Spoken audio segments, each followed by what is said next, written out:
Breaking news, brothers and sisters. Johnny Ace has been accused of being a stool pigeon. That's right. They are accusing Johnny Ace of working together with the Alphabet Boys to bring down the Godfather known as Vincent Kennedy McMahon.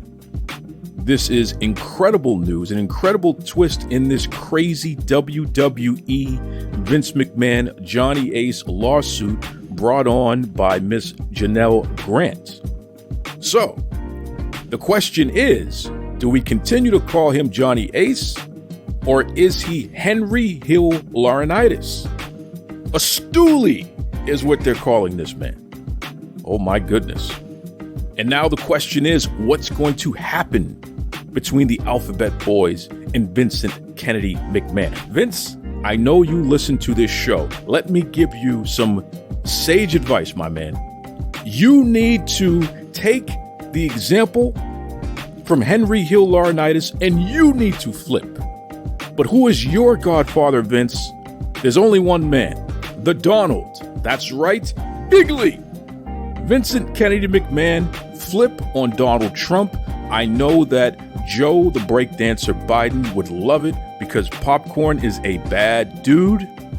This is how you put yourself in a position where you don't end up as part of the new version, the 60 Days In version of the Vince McMahon Kiss My Ass Club, because Vince, in this version, the new version, instead of being the receiver of the ass kissing, you'll be the ass kisser. You're locked in. Look at what we have here, folks. To the only show that matters. The cream of the crop. Duke loves wrestling. And there is no one that does it better than your host. I have come here to chew bubblegum and kick ass. The Duke. And I'm all out of bubblegum.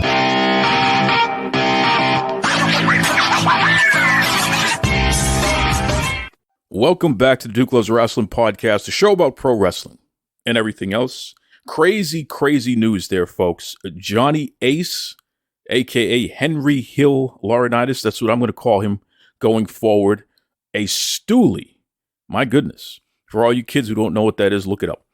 But, wow, what a twist. Listen, I warned everybody. I said that this guy, I believe, could argue that he himself, Johnny Ace, Henry Hill Laurinaitis, he himself could argue he was a victim of Vincent Kennedy McMahon. And sure enough, that's exactly what his lawyer said in public. His lawyer said a lot of things in public, including WWE knew that Ashley Mazzaro had been sexually assaulted on a military base. That was something that WWE had stated in documents that they had no knowledge of prior to everything that came out later on, lawsuits and what have you. But Johnny Laurinaitis, a.k.a. Henry Hill Laurinaitis, the Stoolie, he stated that no, WWE absolutely knew. So that's interesting. This is just fascinating stuff. It's clear that the Alphabet Boys are closing in, putting the handcuffs and doing the perp walk for one Vincent Kennedy McMahon. That is right around the corner, folks. And I'm telling you, Vince, flipping on Bigly, Donald Trump, that's the way to go. That's how you avoid a serious, hard time, because certainly, you know, human trafficking and the financial crimes and what have you, hard time is in your future there, Vincent Kennedy McMahon. That is the word on these pro wrestling streets. Anyway, breaking news, TNA, Impact Wrestling, the company formerly known as NWA TNA, right? They have let go of Scott D'Amore. They let him go. People are shocked.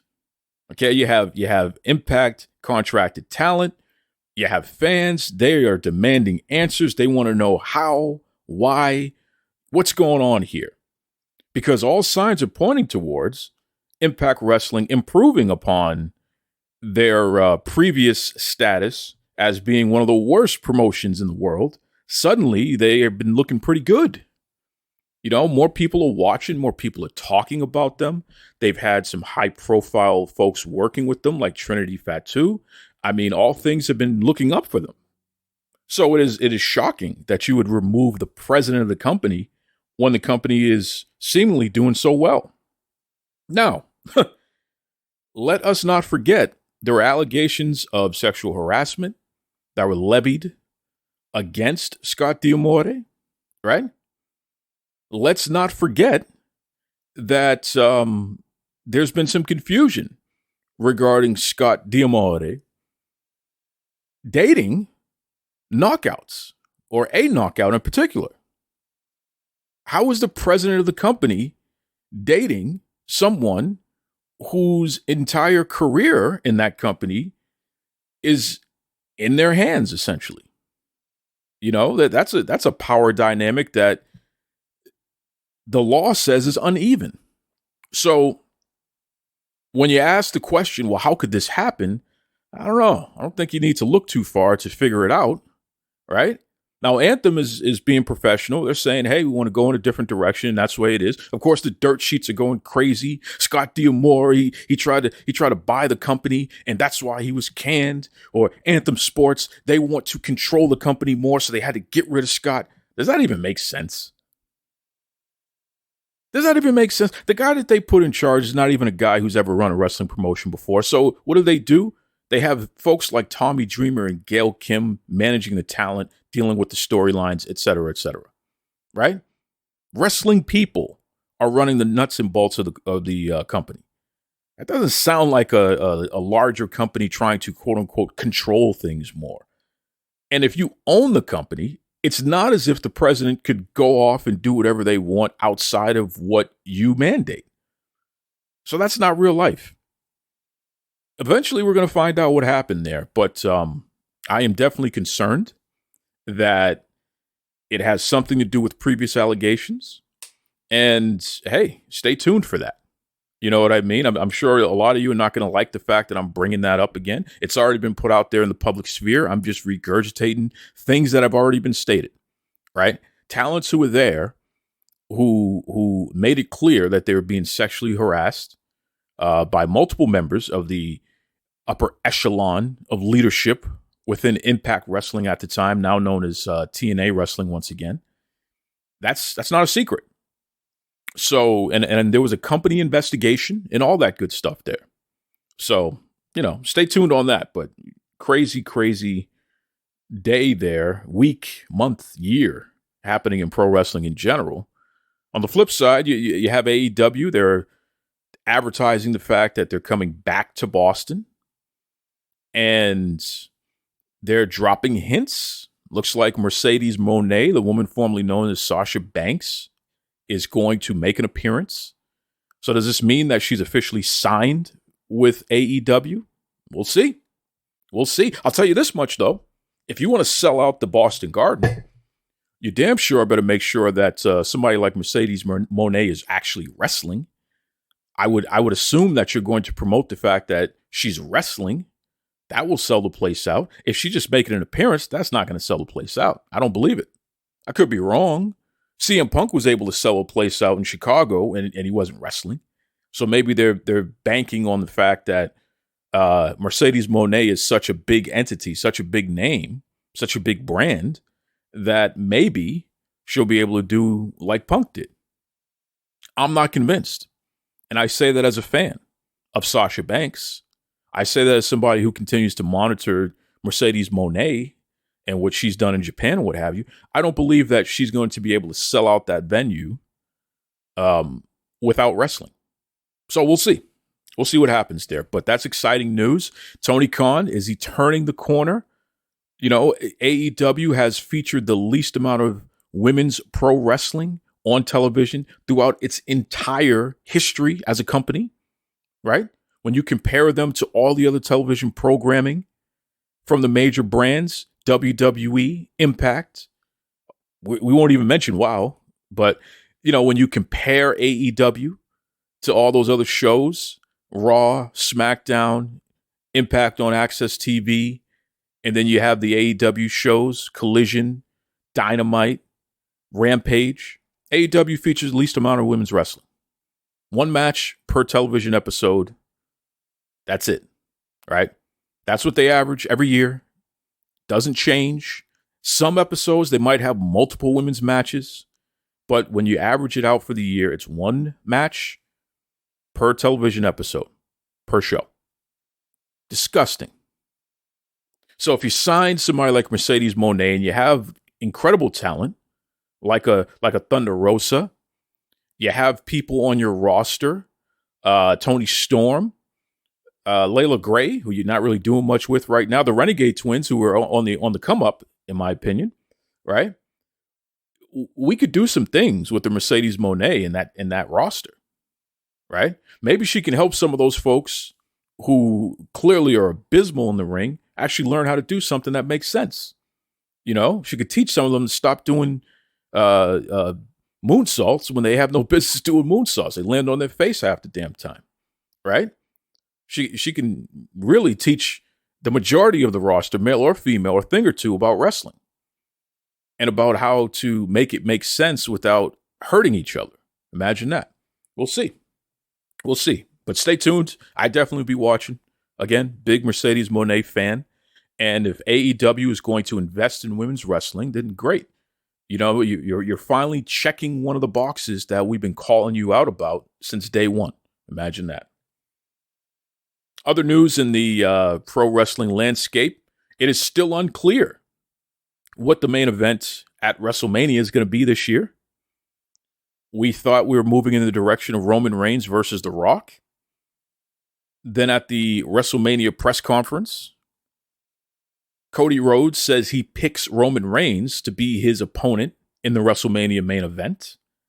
So on the surface, that's a change. And now so that's going to happen. But is The Rock really not going to be involved? Is this Tribal Chief match really not going to happen? I don't believe that. I don't buy that for a second.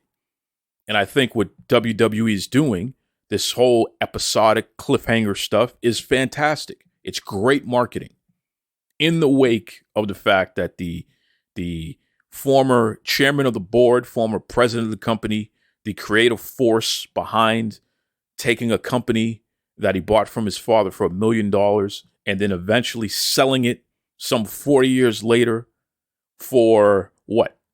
$9 billion? That's incredible. I don't care if you account for inflation. That's a big come up there, so to speak. So in wake of that individual and all of the misconduct and the NDAs and the nonsense and the horrific things that he is accused of doing to people, some of these things that we know he's done, claiming that it's consensual, which I guess we'll have to sort that out in court.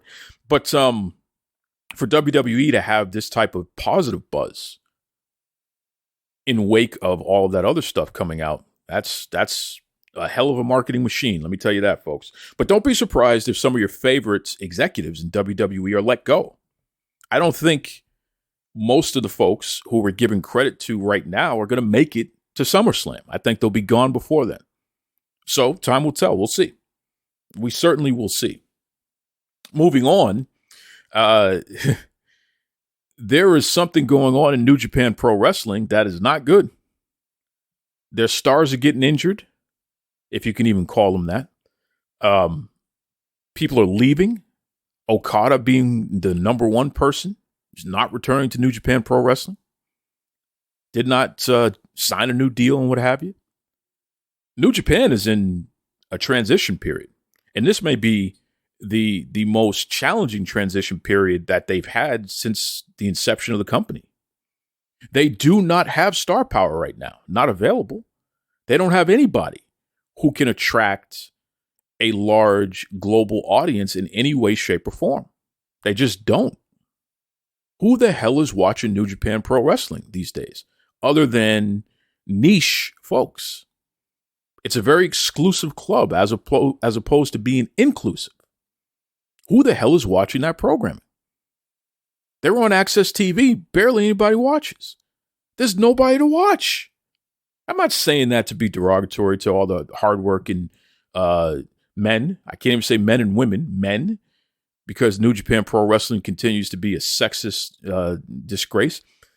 They don't feature women's wrestling on a regular basis on their cards. So I'm going to call it what it is: sexist nonsense, segregated nonsense. They don't have any star power. Nobody cares about New Japan Pro Wrestling outside of their niche. I don't know. It's a money loser, that company.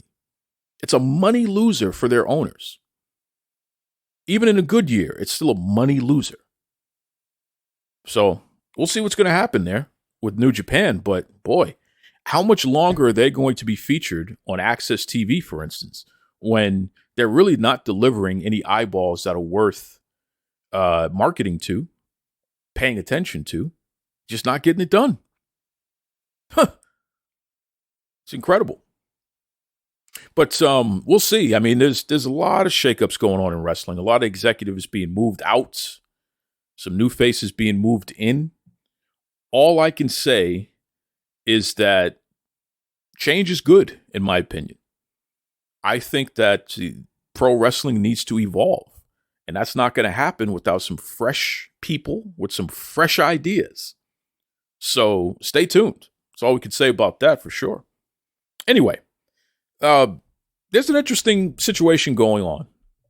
And I'm going to end on this note. This is a short one here, folks. Let me tell you something. I got about 4 interviews that have already taken place that I have not aired yet. And to those 4 individuals, I'll get you next week. We'll get you on. I'm not going to put you on any controversial episodes and hurt your prospects, because the whole point of this show is to help shine a positive light on indie wrestlers who are trying to make a name for themselves. Help shine a positive light on wrestlers who may have retired and maybe history has forgotten about some of them. And help shine a positive light about some of our heroes, right? Also expose some of these scumbags who are affiliated in pro wrestling. Yeah, those are all things we do here. But I'm very particular. I'm not going to take somebody with an innocent name, innocent prospects, and put them on an episode where I literally just took every executive at the upper level of pro wrestling to task. I'm not going to do that. So, again, next week, expect at least 3, possibly 4 solid interviews. I might even just put it all in the same episode and just say, hey, here's your mixed bag, because great conversations for sure. But I'm going to end on this. There's a developing story that's happening, and there's a lot of things going on that seem a little screwy to me. So I'm going to give my take on this. And a lot of people are offended that I have stepped in on this. But hey, the truth is the truth. And we're going to pursue the truth. And we're not going to play games about it. There is a viral set of clips going around on YouTube, on X, all over the place here. A promotion, Soft Ground Wrestling, based out of Uganda. Some fantastic young men and women, from what I can see. They have a love for pro wrestling. They're putting on wrestling matches in a place that doesn't have a home wrestling promotion base. They don't even have a ring. They're literally doing it in the mud. And they've taken what looks like bamboo and created posts, and they've taken some type of wire and created, what we would consider ring ropes. And these folks are putting on some matches, and they look pretty good, actually. They all, they almost look like they're trained. They look better than some of these goofballs that are on TV these days. Anyway, shout out to our brothers and sisters in Uganda who are part of this SGW promotion. I have no reason to have any issue with them. I think these are innocent bystanders. I think these are wrestling fans. These are aspiring wrestlers who are trying to do something fun and positive.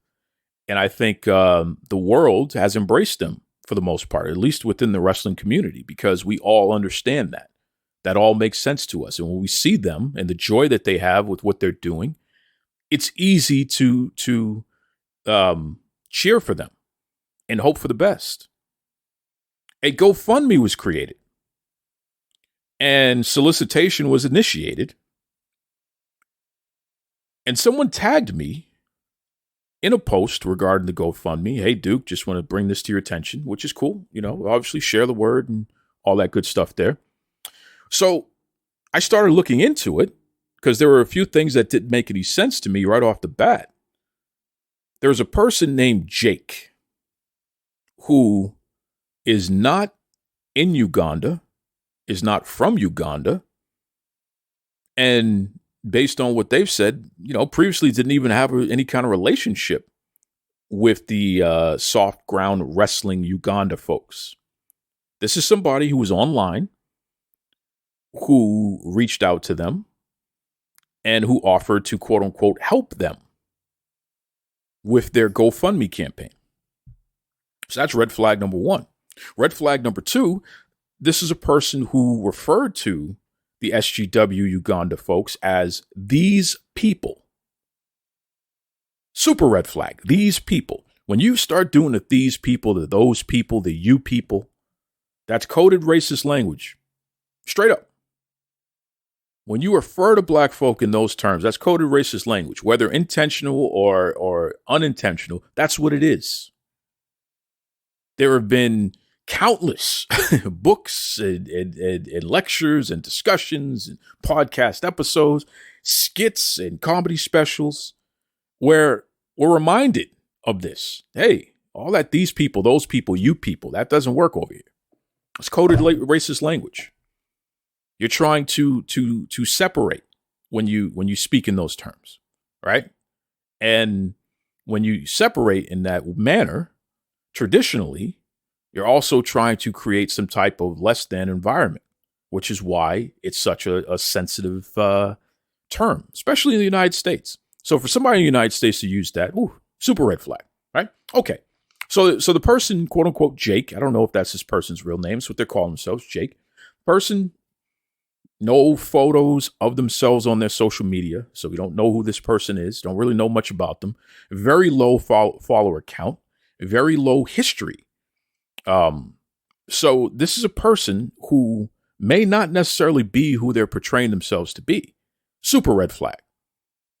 You're in the United States. You don't know these brothers and sisters in Uganda, but you're going to manage their GoFundMe campaign. What is going on? So I started questioning that openly on X and got a little pushback. The person, Jake, said, hey, inbox me. We could talk about this further. Super red flag. Why are we talking in the inbox? You could speak publicly. You're asking for money publicly. Why can't you speak about the ins and outs publicly? Super red flag. But okay, I obliged. We spoke in the inbox. And this Jake individual proceeds to double down on the fact that there's no way that they personally are going to be in possession of donation funds. In fact, someone from the SGW Uganda side has set up a PayPal, and the PayPal is tied to the GoFundMe, and the funds will go directly to the PayPal, and then they'll be able to withdraw it and spend it to get a new ring and whatever else they need. Well, none of that is true. And I proceeded to outline both publicly on X and in this private chat with quote unquote Jake that everything that you're describing is just not possible. It doesn't work that way. So either you're ignorant, which is possible, or you're being deceptive. But either way, it's not okay. Because even if you were ignorant, the fact that you didn't do the research to find out how you can fundraise for people in Uganda and how you can legally get the money to them from the United States, mind you, that's a problem. You probably shouldn't be managing that. And if you're being deceptive because you have nefarious designs, then that's a bigger problem. And we definitely need to call that out. And we need to call attention to this. So, mind you, people like Will Ospreay and a bunch of other folks donated money, a lot of money. I think they've raised over $10,000 already, which is unfortunate because who doesn't want to donate to some wrestling fans and inspiring wrestlers and help them with their dream? People who clearly have a lot less resources in order to make something like that happen than folks here in the United States who can go to any wrestling school and pay the fee and be in a ring and get gear and all that other good stuff, right? We have the means to be able to make that happen. Even a person who's down on their luck can literally, I know of it. So many wrestlers have talked about it. They broke into wrestling. They didn't have a dime. So they traded labor.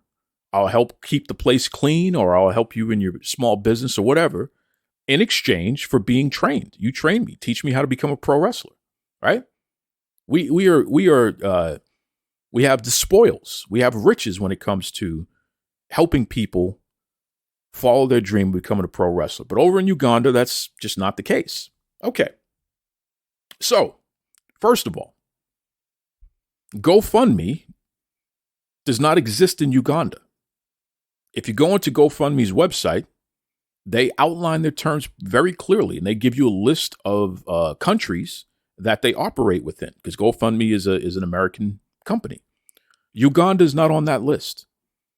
You cannot start a GoFundMe campaign in Uganda and then just pull the money. It doesn't work like that.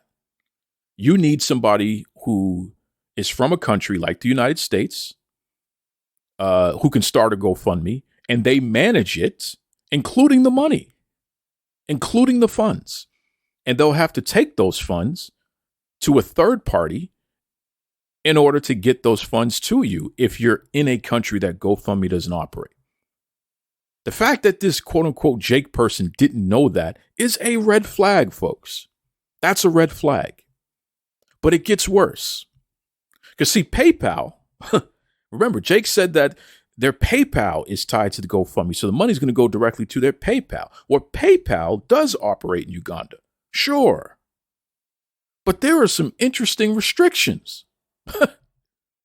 If you live in Uganda and you open a PayPal account, you can send money from your Ugandan PayPal account to anywhere in the nation, or anywhere in the world, I should say. If you want to receive money through your Ugandan PayPal account, you can only receive money from other Ugandan PayPal accounts. Ugandan PayPal does not allow for money from outside of Uganda to go into a Ugandan PayPal account. They do not allow it. It's against their terms of use. Now, why is that?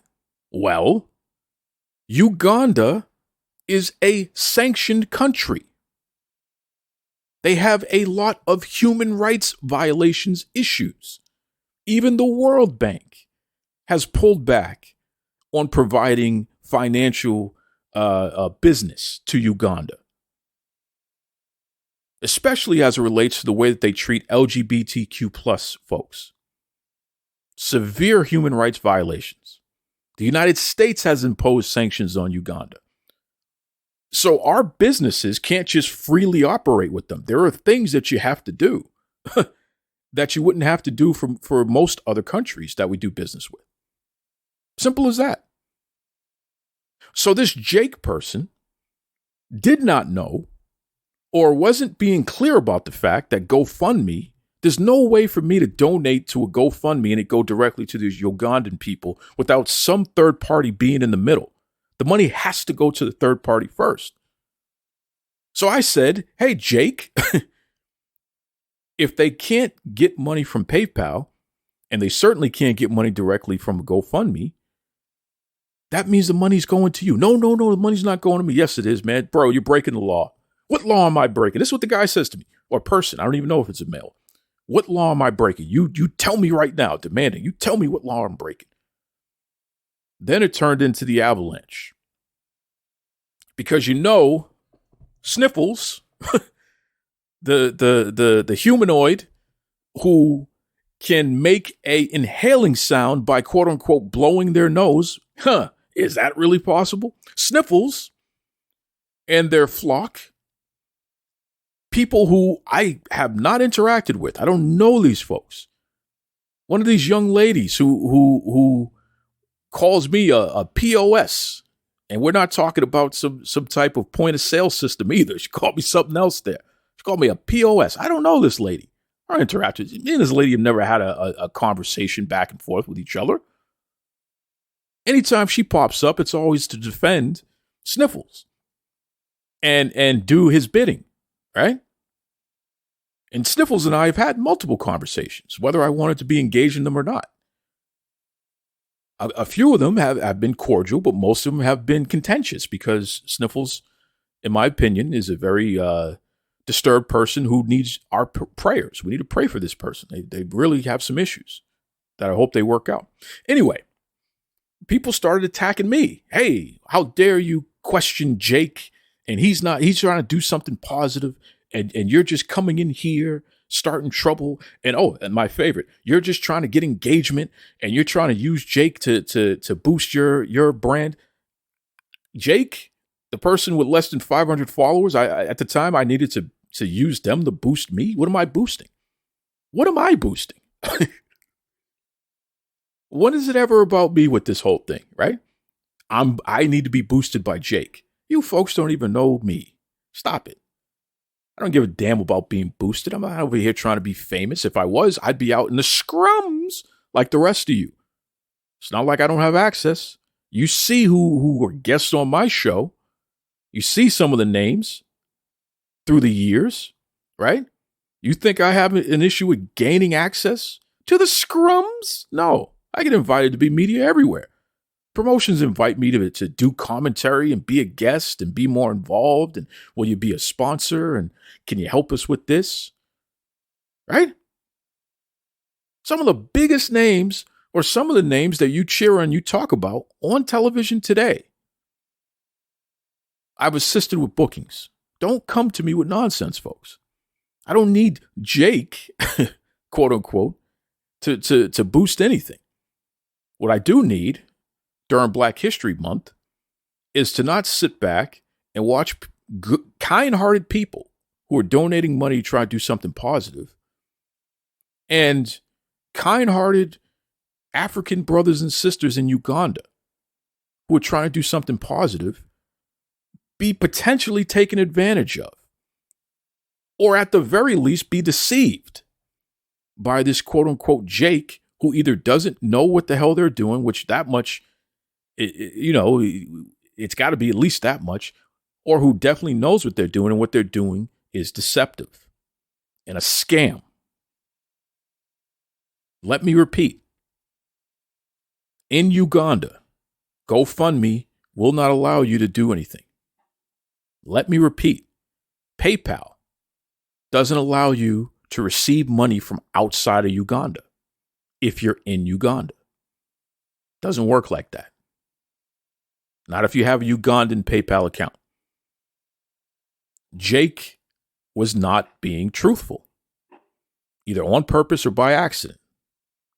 Jake, because of me publicly pointing all of this out, updated the notes in the GoFundMe campaign, and ironically still wasn't clear. Just said, hey, we're going to find another way to get them the money if the PayPal thing and the GoFundMe thing doesn't work. We're going to find a way, and we're still working on it. We may have to set up a separate account, and I may have to do this, I may have to set up a separate account, and then we'll find. No. What this means is exactly what I said from the beginning. You're controlling the money. Why is this American person, who quite frankly may not even be an adult, folks, based on the way that they interact? And I even said to the person, are you an adult? Because if you're not, get your parents to talk to adults, man. No one wants to talk to you if you're a child. What the hell is a child doing trying to facilitate transferring funds to sanctioned nations on the other side of the world? What the hell are we talking about, right? So no one wants to sit here and witness this kind of nonsense. To our brothers and sisters at Soft Ground Wrestling Uganda, I say it again. No issues with you. Nothing but love and respect for you. In my opinion, you need to find somebody who has more of a history, who it's clear who they are. In the community, people know who they are, or somebody who is a banker or something, right? who can assist you in making sure that whatever is set up in the form of a donation situation, the money goes directly from whoever's donating to you. And it is possible. But you don't need this third party that you don't know, never met before, never breathed the same air before, who you don't even have a history with until very, very recently, and who is a person who's not even somebody in pro wrestling in any way, shape, or form. It's not even like they're, media or promoter. It's not like they're some big time fundraiser either. They don't even have a fundraising history. At least nothing that they can point to and say, hey, this is what I do. I'm an expert on this. Here are some of the folks who I've helped. These are the campaigns. Here are their testimonies. You can speak to them freely and they'll support the fact that I'm reputable and I'm okay. I want to know who the hell Jake is. Because our friends at Soft Ground Wrestling in Uganda, they've identified who they are. You see their face. They say their name. You can look them up. It's not very difficult. In fact, shout out to Sophia V. One of her relations actually went and visited the Soft Ground Wrestling folks because Sophia has family in Uganda. She has Ugandan roots. That's where she's from, her family. She's based in London, but she's always in Uganda as well. She was able to send somebody over there to check out Soft Ground and let them know that there's love for them. And certainly, they check out. Got no issues with them. Soft Ground Wrestling folks, you're solid. But this quote-unquote Jake character, nah, not rocking with that. It was done in a very peculiar way to begin with, and I just don't know about that. That ain't the one. You're not gonna entrust somebody who doesn't even have the decency, in my opinion, to make sure that whatever they're setting up is even possible before they start asking people for money. You're soliciting people for money, and everything that you're doing that you initially set up is not even possible.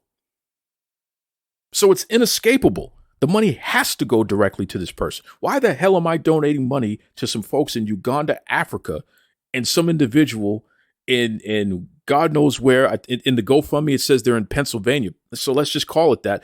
Who's in Pennsylvania in the United States of America. And they don't even know each other. Stop it. Not during Black History Month. Never, but certainly not during Black History Month. With the those people. Stop it. To all you folks out there who take issue with me calling attention to this and calling it out, good. I hope it hurts you to your soul that I'm willing to ask these types of questions and that I'm willing to do this type of research, basic research on the terms of use for GoFundMe and for PayPal, and to recognize that what is being said was a lie and that at least the first round of the $10,000 was received with inaccurate information being provided to people who donated money. They were led to believe one thing when in reality something completely different is going to happen, right? If you have a problem with me pointing that out because you didn't take it upon yourself to trust but verify, to research, to check in, to make sure that this is okay, then good for you. I hope it bothers you. But to those who know the real, here we go again. This is what we do. We got to check it out, man. I'm not putting my name, not putting my money towards something that turns out to just be a way to pad a scam artist's pockets. Why would I do that?